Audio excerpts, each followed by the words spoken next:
মনে করি ভালো বয়স্ক মানুষ কষ্ট পাইলেন না আমাদের এবার রাগ করছেন না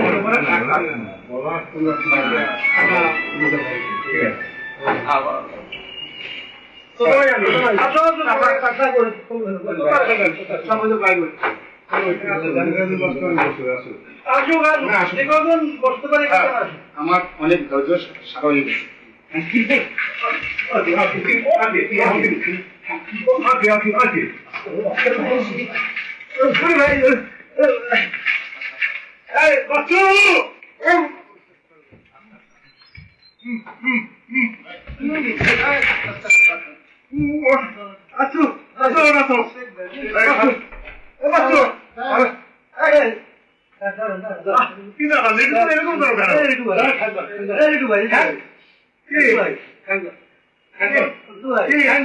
আচ্ছা কি ভাই কি আমার এখন দেখেছে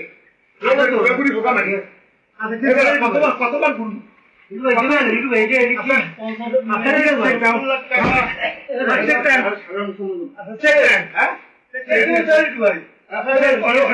আমি চেক দিচ্ছি আমি চেক করতে আমার না ভাই চেক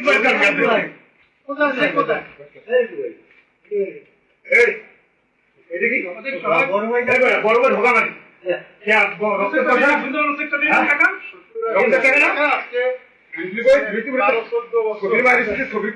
কথা কইয়া ঘুরাও হ্যাঁ অনেক ধৈর্য গোষ্ঠী শুধু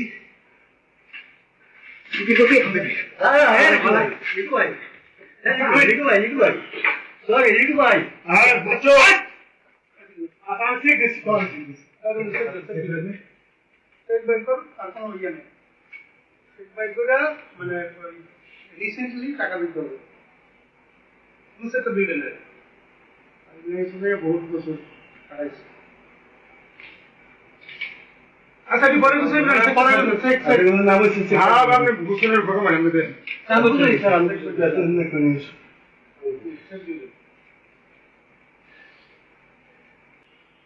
আব্বাই মস্ত খান কিন্তু আমি কিছু বলে বড় বড় খান কিন্তু কত মাগিও না যে খান কিন্তু আমার দেখছো আমার ভালো দেখছো তুই খারাপ দেখছো টাকা সেটটা দিয়ে দেন ঝামেলা করেন না সেট দিয়ে দেন হ্যাঁ সেট লেগে দিয়ে দেন আর বলো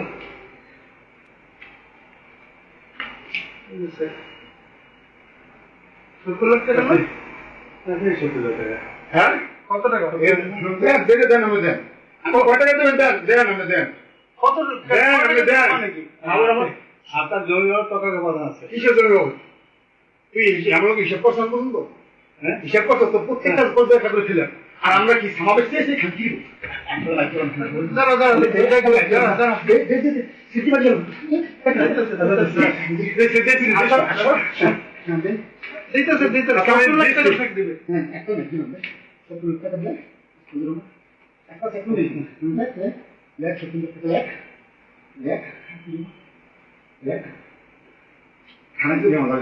অন্ডকোষ এমনভাবে চেপে ধরছে আমার শ্বাসরোধ হয়ে যাওয়া মারা যাওয়ার উপক্রম হয়েছে।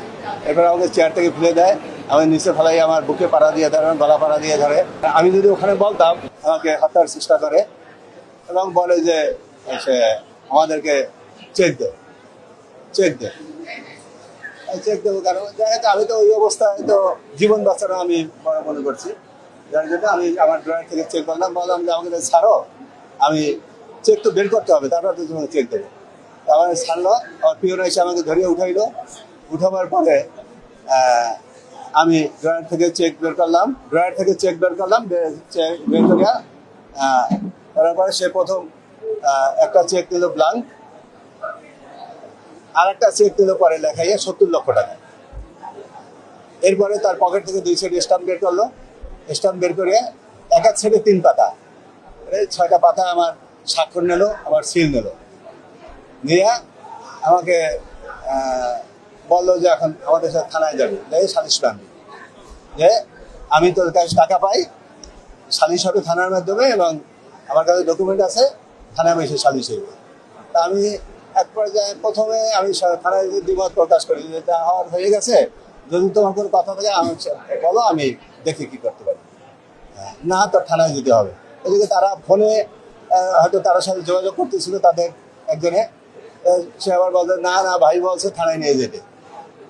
এরপর আমাকে থানায় নিয়ে গেল, থানায় নিয়ে ওসি সাহেব ছিলেন না, ওসি তদন্তে ঢুকে বসছি। বসার পরে উনি বললো যে আমি এর কাছে টাকা পয়সা পাই, আমরা থানার মাধ্যমে সালিশি করতে চাই। তো ওসি তদন্তে বললো যে আমার কাছে তো কোনো অভিযোগ নাই, অভিযোগ ছাড়া আমি কাউকে সালিশি করবো। বললো যে আমি অভিযোগ দেবো এখন। আমাকে বসাই রেখে উনি অভিযোগ দিল। অভিযোগ দেওয়ার পরে 5 তারিখ অর্থাৎ আজকে সালিশির ডেট হয়েছে রাত 8টায়। তো আমি ওখানে এই যে আমার রুমে মব হয়েছে বা আছে জোরপূর্বক সই সাক্ষ্য দিয়েছে, আমি কিছুই ব্যক্ত করি নাই, কারণ আমার জীবনের নিরাপত্তা ছিল না।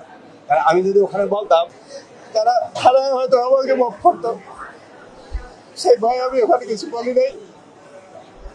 পরে ওই সালিশ প্যানে থানা থেকে চলে আসছি। চলে আসার পরে আমি 3-4 দিন একবার বিমর সমস্যা ছিলাম। এমন ঘটনা, একটা ঘটনা আমি কাউকে জানাইতে পারছি।